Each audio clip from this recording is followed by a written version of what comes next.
Let's talk about the absolute whiplash we've all just felt in the markets. After weeks of pure panic and what felt like a complete freefall, suddenly we see this massive, roaring comeback. But here's the billion-dollar question on everyone's mind. Is this for real? Is this the beginning of a genuine recovery? Or is it just a classic trap waiting to spring on hopeful investors? We're going to break it all down. So that's the core of it right there. Is this incredible rally built on something solid, something we can actually trust? Or is this just a temporary illusion, what traders call a dead cat bounce, a brief spike before the next painful drop? Answering that question is absolutely crucial for your money right now.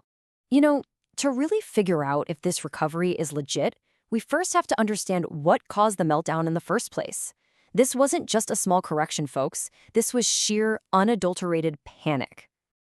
And if you want to see what panic looks like as a number, here it is. The India VIX, the market's so-called fear gauge, spiked by 74%. Think about that, in just 1 month. That tells you investors weren't just nervous, they were absolutely terrified, bracing for a complete catastrophe. So, what was pouring fuel on this fire? Well, it was literally fuel. Crude oil. Brent crude was screaming towards $120 a barrel. Now, for an economy like India that imports most of its oil, that's not just a headline. That's a direct economic threat, promising out-of-control inflation and a hit to our growth.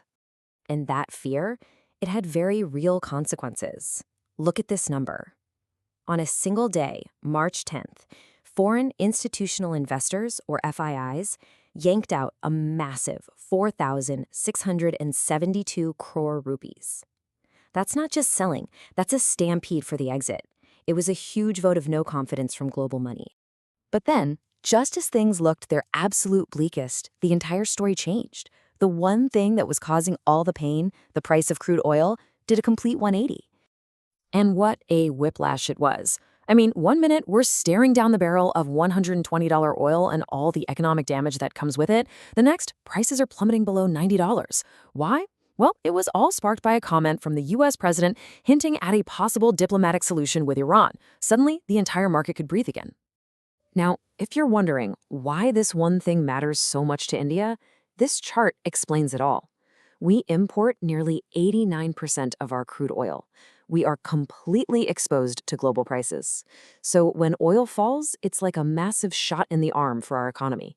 It lowers our import bill, it helps stabilize the rupee, and it puts a lid on inflation. It's a huge deal. And that economic relief flows directly to specific companies. The biggest winners? Industries like aviation and paints. For them, crude oil is a major raw material. So for a company like Indigo, it means cheaper jet fuel. For Asian paints, it means lower input costs. Huge positives. It's also good news for auto and tire companies. Now, it's a bit more of a mixed bag for oil companies like ONGC or BPCL, but for the broader market, this is fantastic news.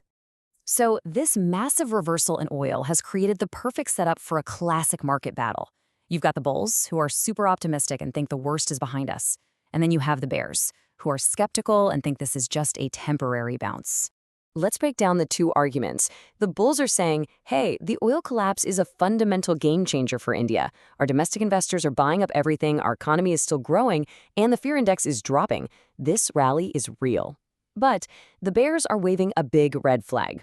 They're saying, hold on, the geopolitical situation is still a tinderbox. The FIIs could start selling again at any moment, and a global slowdown is a real threat. This is just a temporary pause in a bigger downtrend. Both sides have some pretty valid points, don't they? Now, this chart is fascinating. It really shows you the new power dynamic at play. On that same day, FIIs were selling like crazy. Look who was on the other side.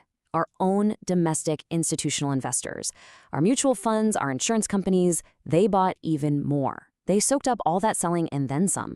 This is a huge structural shift powered by millions of us investing through SIPs every month. Okay, so with the bulls and bears locked in this fight, how do you navigate it? What should you as an investor be looking at? Let's get practical and talk about the crucial levels that could decide where the market goes next. All right, for the Nifty 50, these are the lines in the sand. That zone between 24,300 and 24,400, that's the big wall the bulls need to break through.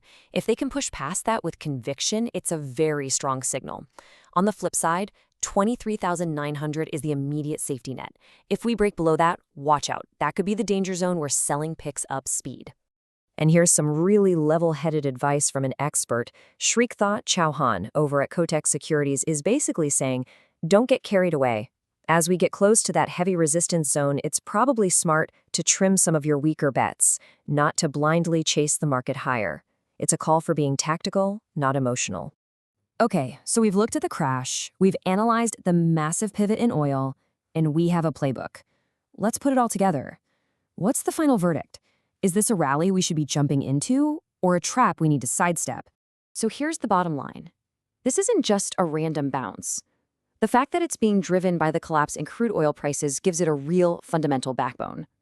That's a huge point in favor of the bulls. But, and this is a really important but, the geopolitical situation is the ultimate wildcard. A single headline could send oil prices soaring again and undo all this good work. So, here's the final takeaway. This is not a time to just blindly buy the index and hope for the best. It's a time for careful, disciplined stock picking. It's a stock picker's market, not a blind buyer's market. So, what do you think? Are you siding with the bulls or the bears on this one? Let me know your take in the comments. And if you found this analysis helpful, do me a favor and hit that like and subscribe button. Now, just the important reminder, this is all for educational purposes. It is non-investment advice. Please make sure you talk to a certified financial expert before making any decisions with your money.